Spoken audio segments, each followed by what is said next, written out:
Welcome to KissFAQ Song Stories. In this series, we'll focus on the histories of some of Kiss's best and least known songs. In this episode, Calling Dr. Love, originally released on Kiss's Rock and Roll Over album in late 1976.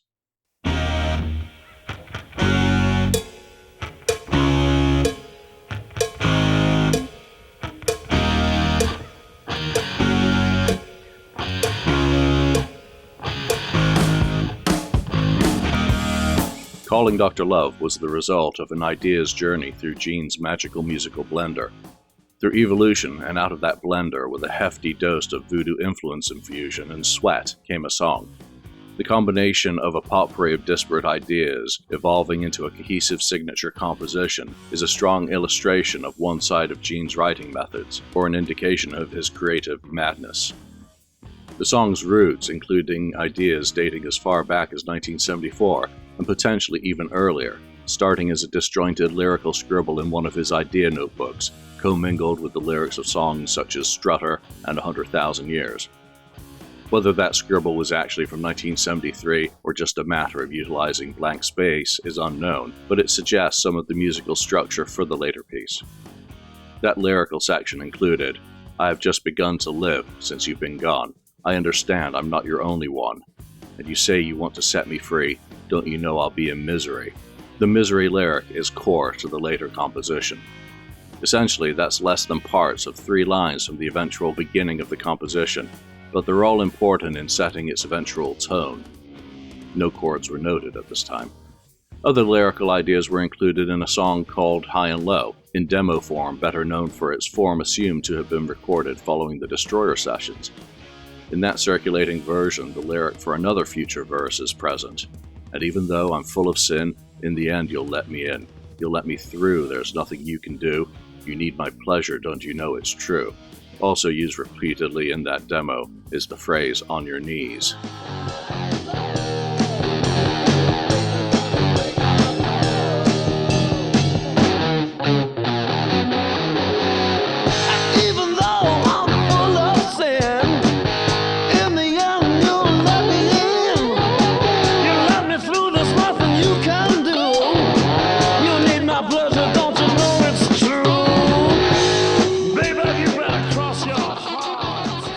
To be blunt, there's a distinct possibility that Gene was using similar lyrics and melodies on different ideas simultaneously, playing musical chairs. The high and low idea was rooted in an ever-evolving composition dating at least back to 1974, one that had even made Gene's list of song ideas to possibly pursue for the band's second album, albeit with a completely different and unrelated lyric. In a Guitar World interview, he'd suggested he'd recorded the demo on his own at the record plant, playing all of the instruments himself.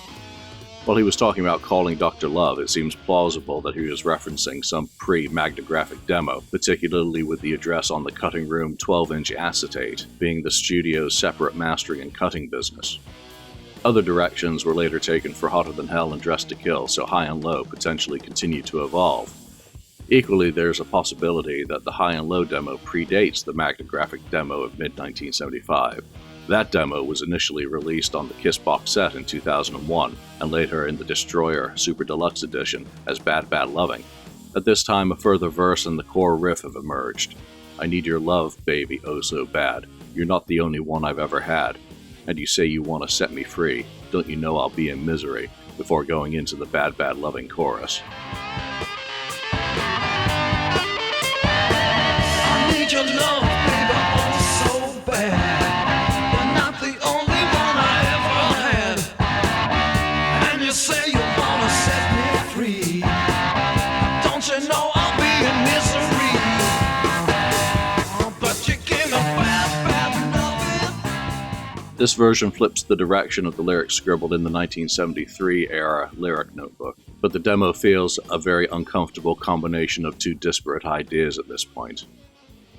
Gene suggested that the demo was recorded during an afternoon as the direct precursor to Calling Dr. Love. In the Destroyer Super Deluxe liner notes, Gene noted, "By 1976, I got a good handle on how studios worked and how I could play all the instruments, or as many as needed, by recording one at a time. This demo version was the culmination of the various versions of it that I'd done before. Clearly, this was the one that connected. We still do the song today, decades later. I'd always been fascinated by the word bad, so the idea of bad was always a curious lyrical thing. And when you're bad, you're extra bad. I never wanted to write just love songs. I thought that when you put love in the title, you were just lazy. Additionally, he mentioned in the box set liners, the genesis of the song Calling Dr. Love originally came from Bad Bad Loving, which hadn't made it into the Kiss recording repertoire. Nobody seemed to like it well enough, so I kept refining it. Whatever the case, with Peter purportedly unavailable that day, drums were provided on the demo by road manager J.R. Smalling. The primary difference is, of course, the title and the chorus, and as Gene said, he kept refining it. Gene has also suggested that the song started off with him stealing the title of a Three Stooges episode. That's pure fantasy. No such episode exists, and as we've seen, bits and pieces of the song were floating around long before the title was imagined. However, there was the classic and key Calling Dr. Howard, Dr. Fine, Dr. Howard line in the 1934 Three Stooges film, Men in Black. So ultimately, this correction is pure pedantry. As an aside, that particular short was notable as the only Stooge film to ever be nominated for an Academy Award. While Gene liked the rhyme in the line, "They call me Dr. Love, I've got the cure you're thinking of," it took an amalgamation of several different developing demos to create the piece. Gene recalled in the box set liner notes in 2001, "One day when I was watching the Three Stooges, something jumped out at me. It was a passage where the Three Stooges had snuck into a hospital, donned surgical equipment, and made believe they were doctors. And they kept running back and forth from room to room. Dr. Howard, Dr. Fine, Dr. Howard. Oh, they got me. Full of duty and humanity. Then I thought of rewriting the chorus idea into Calling Dr. Love. It was a very peculiar way of injecting his patients. He expanded on this in the Destroyer Super Deluxe liner notes, telling Ken Sharp, "If you can come up with a song like Dr. Love, that puts a different spin on it. And the same with Bad Bad Loving. The love is not the part of the song that's interesting, it's the bad bad. Originally, Bad Bad Loving started off with the title, which I would go on to use in a few different versions, but it's basically the Calling Dr. Love chords before I had the Calling Dr. Love lyric and chorus. It's the same riff, the same melody." With final lyrics written on Holiday Inn Evansville, Indiana stationery, it was possible that only in August 1976 was the song finding its final form for the Rock and Roll Over album sessions. In reaching that final form, a bridge was replaced. Originally leading into the chorus following the first two verses, Gene had a different lyric. "I know you can't believe it, baby, don't you feel it? Oh baby, can't you see why they call me?" And then the chorus. The arrangement would be changed with the bridge being moved from later in the earlier arrangement. Basic tracks for the song were recorded on October the 8th in Nanuet at the Star Theatre in the Round. Instead of using female voices, Gene and Paul handled the chorus in falsetto. Dr. Love, calling Dr. Love, calling Dr. Love. Gene has suggested that he used a Spectre bass for the recording, but that's unlikely considering the timeline for the emergence of that bass. Former Kiss in the Club's opening band, The Planets guitarist Binky Phillips, tells a yarn that while Ace was searching for inspiration to cut the solo for the song, that Gene had directed him to, quote, "do a Binky solo." As Binky recounted in a Huffington Post piece, Ace knew exactly what Gene meant and proceeded to cut one of his wildest and best solos ever.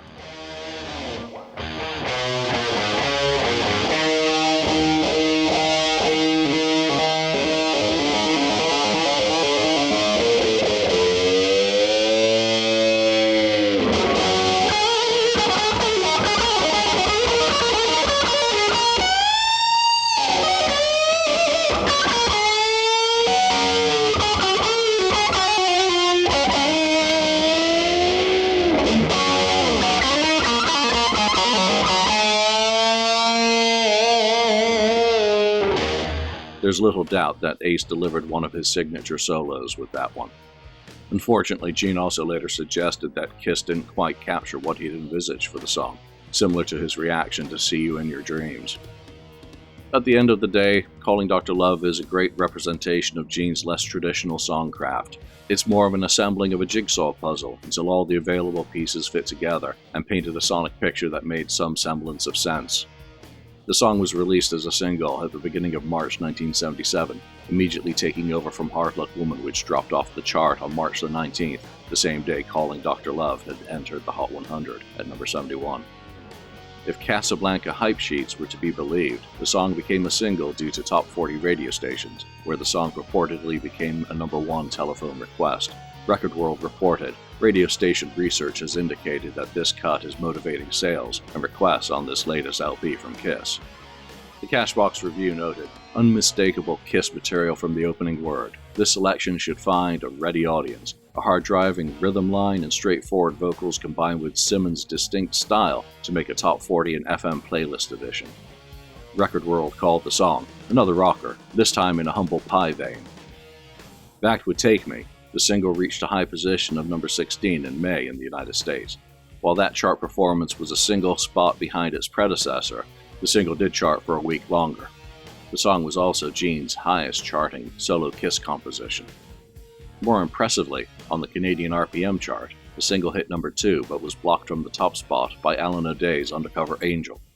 It was the second best performance of any Kiss single in that country, better than Beth, but not quite equaling Shout It Out Loud and I Was Made for Loving You. The single also charted briefly in Australia, but only reached 93.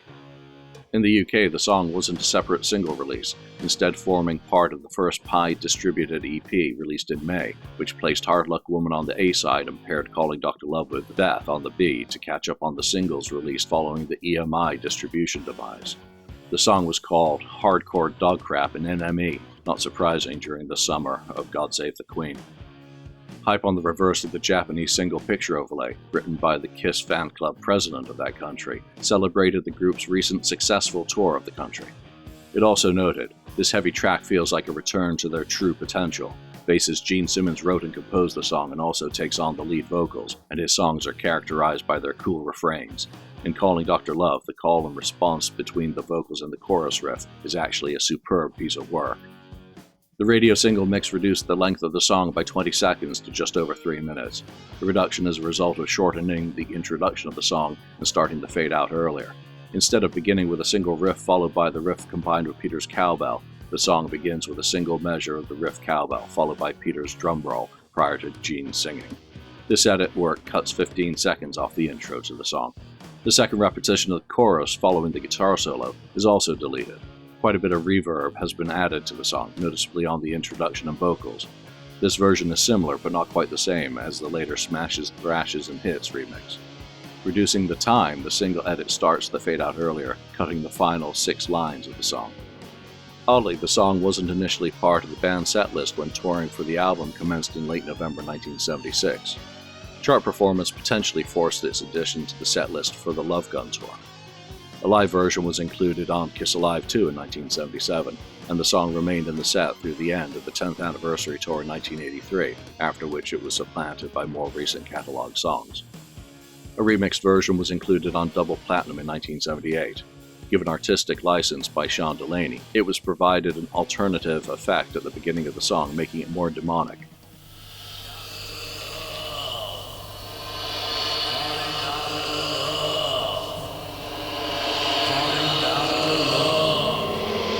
The song was also heavily and creatively edited, losing nearly half a minute of its duration. Notable changes included the removal of the drum break section following the second chorus on the album recording that originally continued into a break into the second verse. Instead, on the remix, the song heads straight into the guitar solo rather than repeating the chorus. After the solo, there's another break before continuing to the chorus, with a completely different drum fill providing the transition. In 1988, the song was again edited and remixed for Smashes, Thrashes, and Hits. It was based more on the 1978 remix than the original album version, with the demonic intro being replaced. Producer Bruce Dickinson would not have approved of the removal of the cowbell from the intro. I gotta have more cowbell. This time the song served as the B-side for that compilation's lead-off single, Let's Put the X in Sex.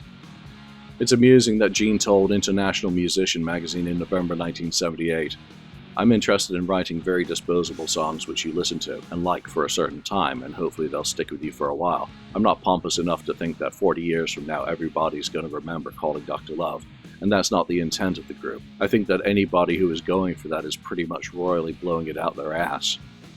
Having turned up occasionally in sets during the Asylum tour, the song returned to the set on a more regular basis in 1988, remaining irregular for the rest of the band's career.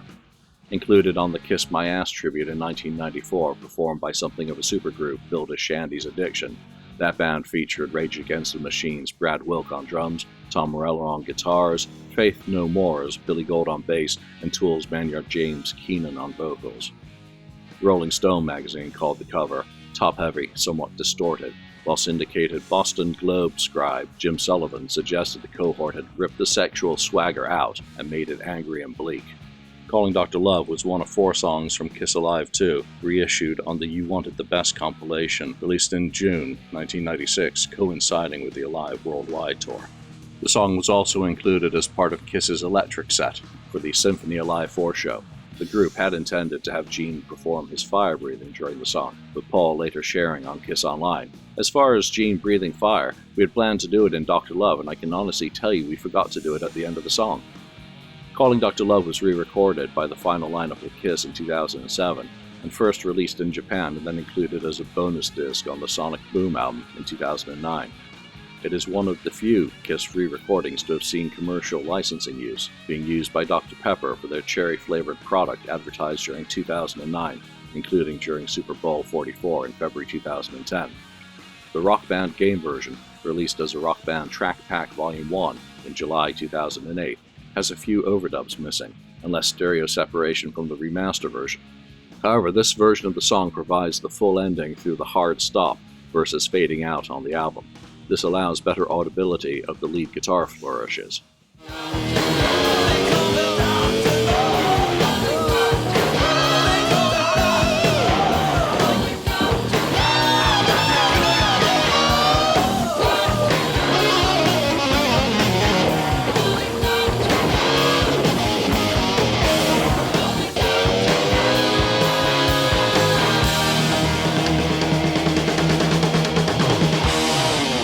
The song was performed at Kiss's final End of the Road tour shows in New York City in December 2023, and thereafter by Gene during his solo shows, and by Kiss at their Las Vegas event in November 2025. Therefore, unlike what Gene had said in International Musician magazine in late 1978, Calling Dr. Love is unlikely to be forgotten anytime soon. 'Cause I'm the doctor of love.